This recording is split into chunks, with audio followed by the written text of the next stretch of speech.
నిన్న ఢిల్లీ పోలీసులు నోటీసులు ఇవ్వడంపై కాంగ్రెస్ పార్టీ ఎక్కడ భయపడదు. కాంగ్రెస్ పార్టీ ఇలాంటి బెదిరింపులకు భయపడే పార్టీ కాదు. ఢిల్లీ పోలీసులు ఏదైతే నోటీసు ఇచ్చారో మోడీ గారు నోటీసులతోటి కాంగ్రెస్ పార్టీని కానీ మా గౌరవ ముఖ్యమంత్రి రేవంత్ రెడ్డి గారిని భయపెట్టే దమ్ము ధైర్యం మీకు లేదు.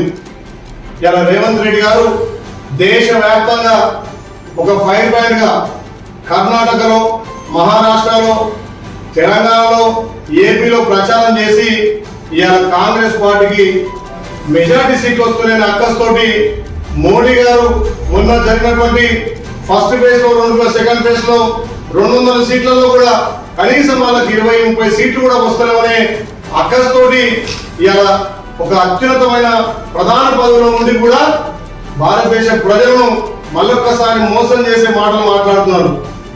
మీ ఆర్ఎస్ఎస్ చీఫ్ ముస్లింల రిజర్వేషన్ ఎత్తేస్తామనడం నిజం కాదా? ఆర్ఎస్ఎస్ పుట్టిందే ఇలా రిజర్వేషన్ ఎత్తేయడం కోసం. ఇలా మోడీ గారు మాట్లాడుతున్న మాటలు చూస్తుంటే నిజంగా భారతదేశ ప్రజలు బాధించుకోవాల్సి వస్తుంది. కాంగ్రెస్ వస్తే ముస్లింలకు భూములు పంచి పెడతామని చెప్తున్నాం. కాంగ్రెస్ వస్తే మహిళలలో పుస్తకం ఎంతని చెప్తున్నాం. కాంగ్రెస్ వస్తే హనుమాన్ చాలీసా చదవలేరు అంటున్నావు.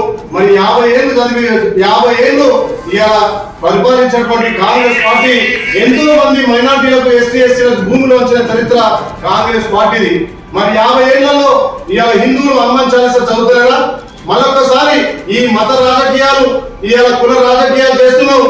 ఖచ్చితంగా మీ మీద పోరాడి మీరు ఎప్పుడైతే రిజర్వేషన్లు ఎత్తేస్తున్నారో రేవంత్ రెడ్డి గారు గలం విప్పి అన్ని రాష్ట్రాల్లో బీసీ, ఎస్టీ, ఎస్సీలకు రిజర్వేషన్ ఉండాలని కొట్లాడుతుంది. కాబట్టి ఇవాళ మీ వణుకులో, మీ వెన్నులో వణుకు పుట్టింది. కాబట్టి ఇవాళ ఢిల్లీ పోలీసులను అడ్డం పెట్టుకొని మళ్ళొకసారి నోటీసులతోటి భయభ్రాంతులు చేయాలని చూస్తున్నాం.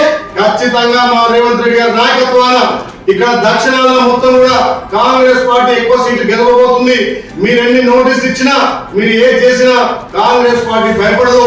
ఈసారి కాంగ్రెస్ పార్టీ నేతృత్వంలో మా రాహుల్ గాంధీ గారు ప్రధాని కావడం ఖాయం. కాబట్టి మీరు ఇలాంటి చిల్లర మల్లర శాసన చేసినా మా ముఖ్యమంత్రి రేవంత్ రెడ్డి గారికి ఎన్ని నోటీసు ఇచ్చినా ఢిల్లీకి పిలిపించే దమ్ము ధైర్యం మీకు లేదు.